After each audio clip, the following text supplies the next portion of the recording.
fishing. Right before I was going to start this video, about 20 minutes ago, I got a text. Someone couldn't start their blower, so I had to run out and start the blower for them. It's kind of like opening a pickle jar. They just didn't have the choke in the right place. So I choked their blower, started it, and now I'm here starting a video, a DIY video. Today I'm going to make a landing net for alligator gar, and here real soon we're going to show you exactly what I'm going to make it out of before I actually make it. So let's get that done. All right, boom, hitting the ceiling fan. Here we go. This is 1.5 inch PVC. I have two lengths at 10 foot. These are brand new from the store.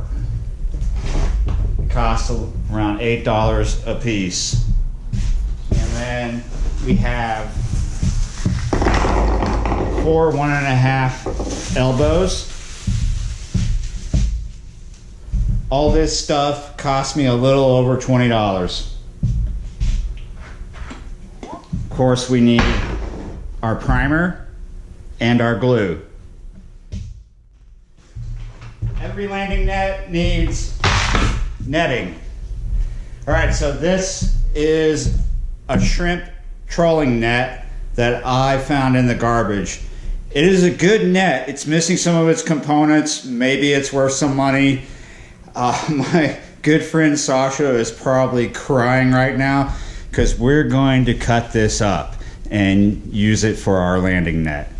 I don't see myself ever going trolling for shrimp. It's too expensive. You would have to get a permit for this, a gear permit, and think about all the gas that you're going to use when trawling for shrimp, and you'll probably get a larger bycatch on an average day than you would of actual shrimp. You could do all right, but you have to ask yourself, is it worth it? And since I'm a bank fisherman, not a boat fisherman with any amount of money, I would say landing net for alligator gar. All right, so we need something to attach that net to the PVC, and there you go. There's a big roll of trot line twine.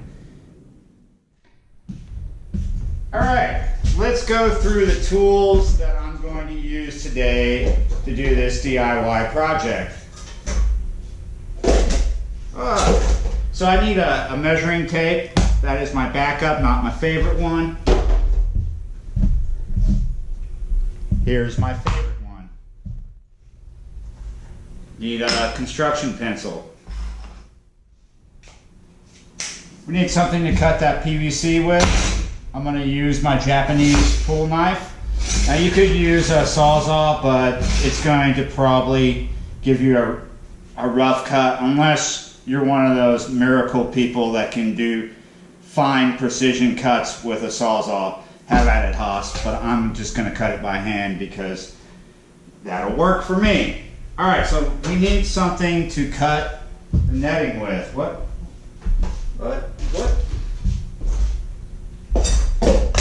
Pair of scissors will work fine. All right, let's get it done. All right, the first thing I'm going to do is take a measurement here. Now, we're going to have 2 lengths in the end of PVC at 6.5 feet. So I'm going to make my mark here at 6.5.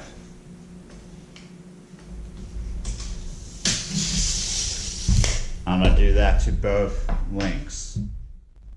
All right, while I'm making my cut, which should be as straight as possible, let me tell you why I've chosen a length of 6.5 feet. Now, the maximum historical length of an alligator gar is 14 feet, but no one's caught a 14-footer in quite some time. Common maximum lengths these days are 10 feet and 12 feet, though I've never caught one. Around here, you can find 6-footers and 7-footers. So this choice is not necessarily about size of gar alone. It is about what size can I transport, because this will be a rectangle frame permanently put together of PVC. So this size will fit on top of vehicles and inside truck beds and inside station wagons such as Outbacks.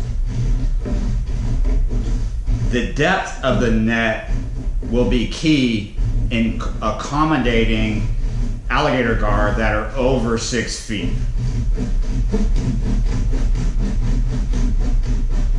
Now the reason why I want a straight cut, a cut that is straight as possible, is that it'll fit into the elbow a lot better, and I'll get a tighter seal with my glue, and it'll be stronger, absolutely.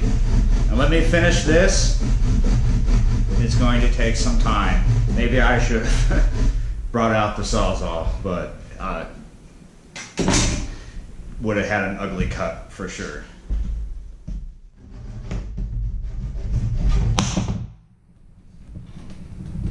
Look at that. Nice. You can cut PVC with just about anything. Probably could have used a serrated steak knife. Wouldn't suggest trying a butter knife. You would have been there for ages. All right, now I've got these 2 short lengths left over, and they're too long for me. I want to cut them at 3 feet, but as you can see, I'm not cutting a lot off, but it is absolutely essential. If this is too wide, it won't fit in a lot of places. So we're gonna cut these at 3 feet. All right, now I need to prime everything. So I gotta prime the inside of these elbows on both sides, and my lengths, my 6.5 and my 3-foot lengths. Now, this is the primer. You don't need a ton, but you need to get from the beginning to the end. And these are 3/4 of an inch insert. And that's about what this is. So you just need one run, put it to the side, let it dry. Oh, let's do the other one. So there we go, just for an example. Now remember, I said 3/4 of an inch insert, and the brush on here is about that. So all you need to do is one good swipe. You can overdo it if you like, but it's just going to be messy and not serve any purpose. Now let's do the other end. This doesn't have to be pretty, but pretty things are nice, I must admit. And there we go. Put that to the side and let it dry. I got this garbage bag here because I don't want to make a mess on this table. If you're going to do this inside, I would recommend that you do that too, because this will stain everything purple. All right, moving on. Everything has dried sufficiently. It doesn't take that stuff long to dry. Hopefully I have enough glue, because I do this stuff for a living, and I have been using it a lot lately. Now we're going to put a nice, generous amount inside this elbow. We're just going to do the lengths to start. All right, got some in there. And now I'm going to put that on. Nice and straight and tight till it stops. Now I'm going to go find some more glue. I'll be right back.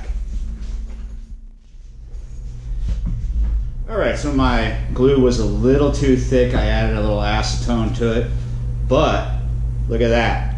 That's the one I did with the thick glue, and that's nice and tight. So let's do this other one, and I'm gonna come back to you once. Look at that. That's what I want to see. I'm gonna come back to you once I'm ready to put the frame all together. We're gonna do these two sides and I'll be back with you for the links. So let's put this one on. Boom. All the way in there, buddy. Whoa. God. I almost messed up. These have to mirror each other.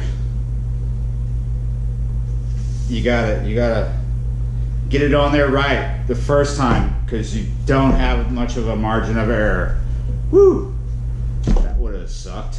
Alright, I'm gonna do this other one and I'll come back to you when I'm ready to put the whole frame together.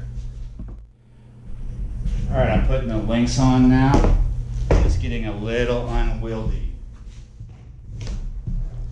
Getting a little unwieldy. Almost running into stuff.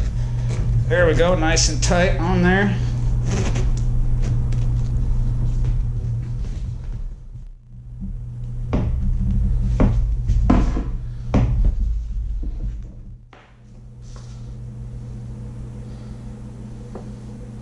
There we go.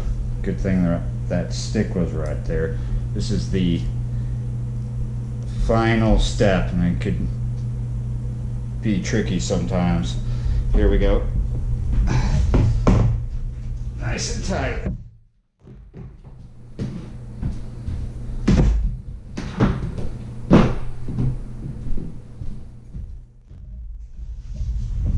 Here we go. Before the glue totally set up, I quickly put this on the floor.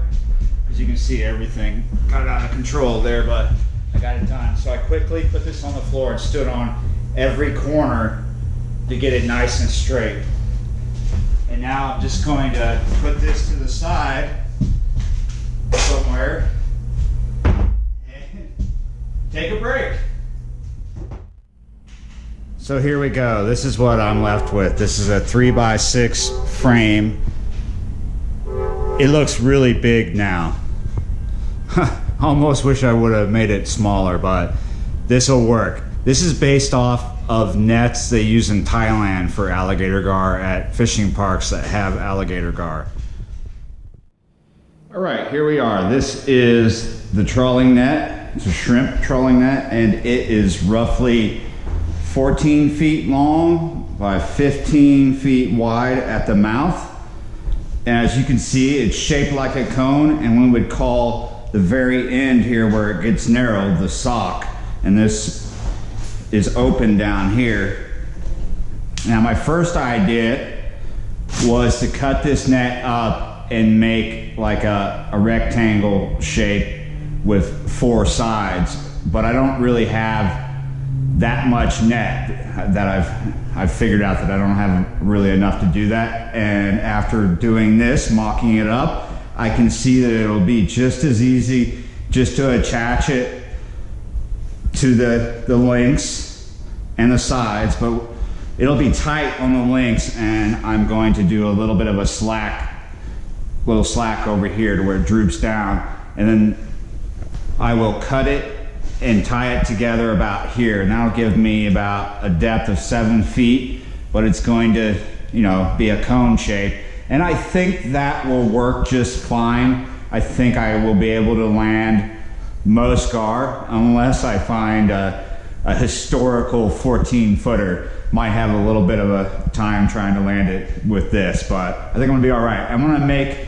another altercation to this that I did not speak of in the beginning of this video, but I will show you that when I'm ready to do that. Right now, I am going to tie this to my frame, and I'm gonna do individual ties. I'm gonna wrap twice and tie, and I'm gonna do about every 6 to 10 inches. So I've got this centered on roughly, and when I go to tie, I will center it better. So let me do that, and then I'm gonna show you my final product. Okay, before I continue, I've decided to make my adjustment that I spoke of, the secret adjustment, now, before I actually do my ends. As you can see, I've done the links. So what I'm going to do now is cut my width in half. I've already done it over there. Right. Now these are 1.5 inch caps. Maybe it's obvious what I'm doing here. I've already primed them, and I've primed my cuts too. Got brand new glue this time. Get them on nice and tight. Got to be fast when you're using this glue because it'll set really fast. Got to get it on right the first time. You don't have too much of a margin of error here. And there we go. Let's go do the other end. I will demonstrate why I've decided to do this and how it works later. Let me go do this and continue. Ready to make someone cry?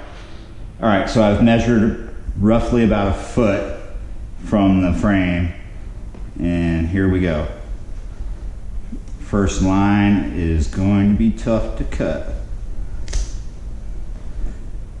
And I know where I'm cutting to over there. I've measured the other side too.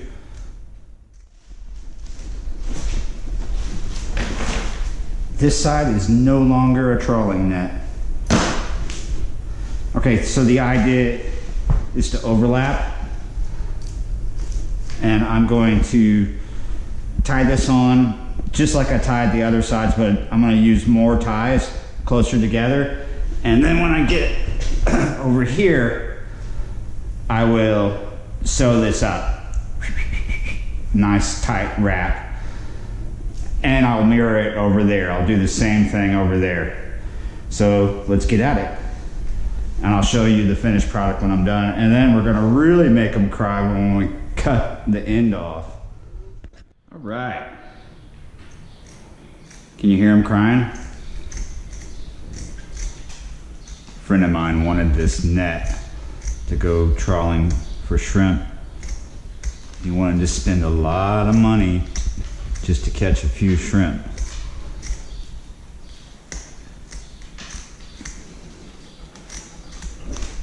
Did you want it? You have a fancy shawl now. All right, so we're gonna use this pile of tag ends that I made. Oh, you try to kiss me? And we're gonna tie this shut, and then we're going to show you why I did what I did. Right, Mr. Yaz?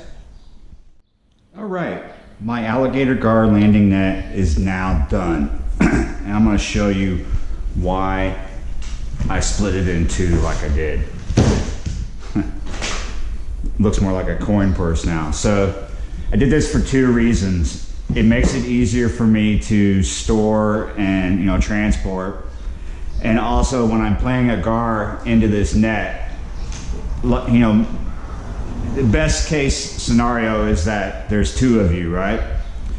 And you hold one end of the net down in the water, and when the gar gets in it, you close it onto the gar and pull it in.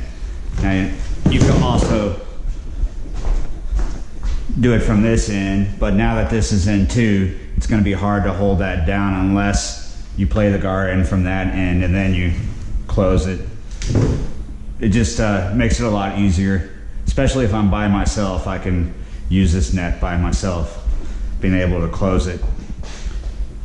And I should be able to play a sizable alligator gar into this net, even if it is longer than 6.5 feet.